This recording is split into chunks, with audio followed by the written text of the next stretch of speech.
Hey, what's up, people? This is your boy DTs, and this is We Bout Gaming. And today we're gonna get into a little BRINK online gameplay.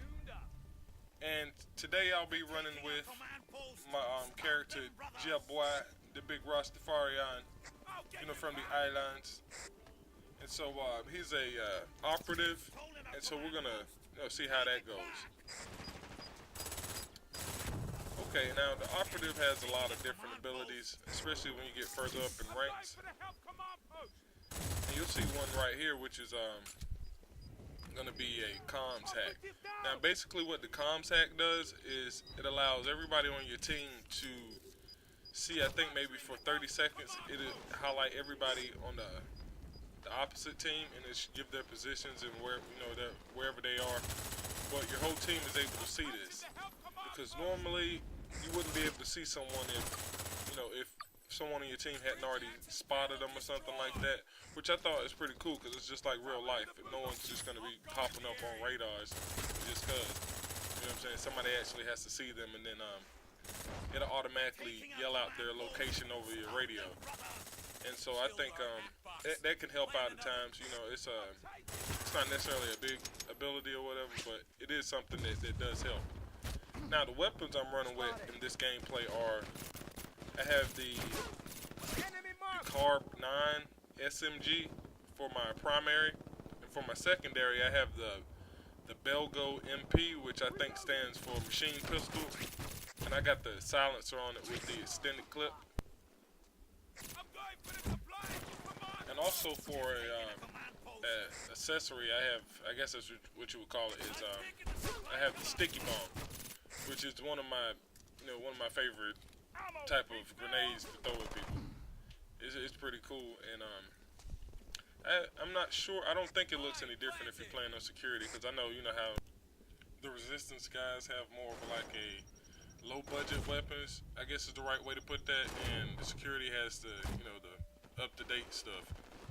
But I played a few matches with him on security, and if I'm not mistaken, it looks about the same. So there's no difference there.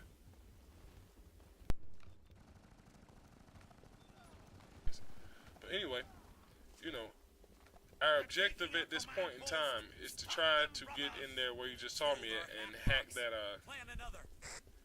that terminal. And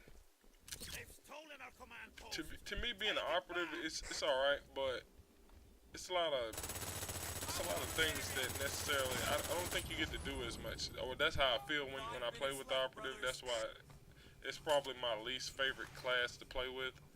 But I know with the medics you can go around buff people, or with you can buff their health, or if you're playing with a soldier, you can give out ammo, and if you're playing with an engineer, you can give out weapon upgrades and stuff like that.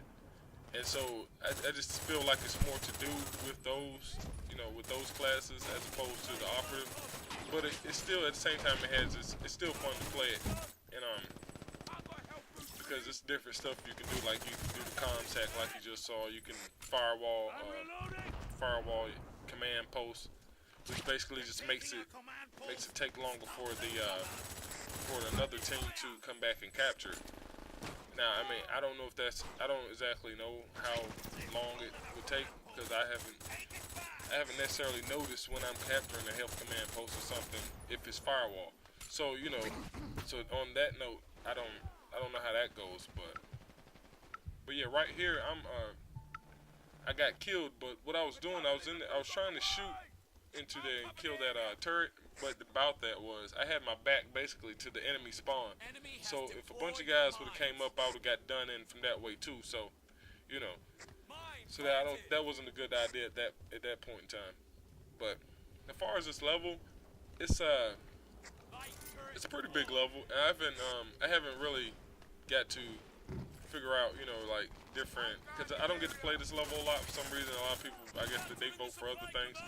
But also, as far as me finding different little spots in here, I found a few, but I'm gonna have to go through it, and just a little bit more thoroughly and figure out some nice little spots, to pick people off or creep up on people and whatnot.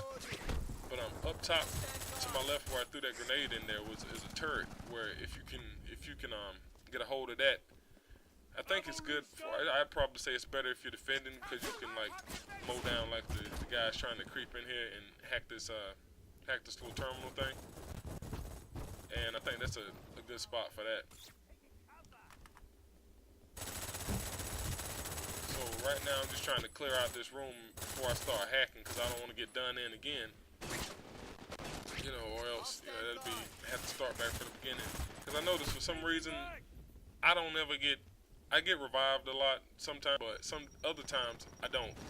For some reason, like guys, I can have a guy standing there just doing all this shooting, and like one guy was, I think it was a bot though, if I'm not mistaken. He was just standing at the turret one time, and he was just shooting. I'm sitting there like, yo, dude, I'm right here. You know, I'm like 2 feet away from this guy. He ended up getting killed. So I was like, you know, that was some garbage. But anyway, I got the hack going on right now. And I found this little spot back here behind these pillars, and luckily no one has spotted me yet. And I figured I was real happy about that. And for some reason, I don't know why they didn't check back there, but luckily I was back there just creeping and hiding around, hoping that the hack would finally go through. And so I think we had another guy hacking at the same time, but I'm not sure. He dipped off somewhere, or either got killed, one or two. I think he got shot. But either way, you know, I still got the hack going on. But the more people you have hacking it, the faster it'll complete. So I'm just sitting back here just praying that, you know, I can get done before anybody comes back there, you know, and put a bullet in it. But I think we got another guy out there hacking right now, so it's speeding up a little bit. But basically, after we get this hack going down, we get to move on into the second phase of things. So, which is basically we got to get into this little spot and put a bomb on this put a bomb on the reactor controls. Which now this part of this mission, like the first part, I don't think was too bad. It can get hectic if you're playing against the right guys. But that time we got in there and pretty, you know, I was able to get the hack going on real fast and get us out of that part, you know, without too many problems. But this part right here is a little bit tough, because basically it's a small spot you're trying to get into. It's another one of those funnel points, I like to call them, because basically everybody has to come through that way. Like, I think you can creep up from the bottom possibly, but still, once these guys get in there, you still have to get up to the top where the reactor is and put the bomb on it. So it's kind of difficult, and we were having a lot of problems on this part of it. And then later on, I think I switched to medic, because of the fact that I felt like I could do more good as a medic on this level, because I was like, well, I'm a skinny guy, so I'm taking less bullets, and so it was harder for me to get in there and really do anything for these guys.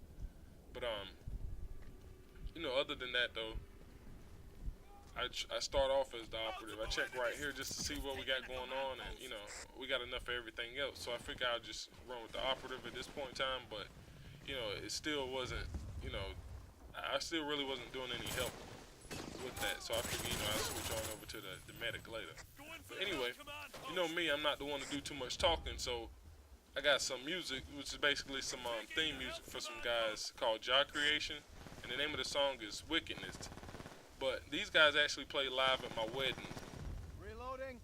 And yeah, there's some real cool dudes, and you know, so I've checked them out a few times at another live show down at the coast. But yeah, you know what I'm saying. So I hope you guys enjoy this gameplay, and I'll get with you. Outload reactor controls, brothers. Multiple enemy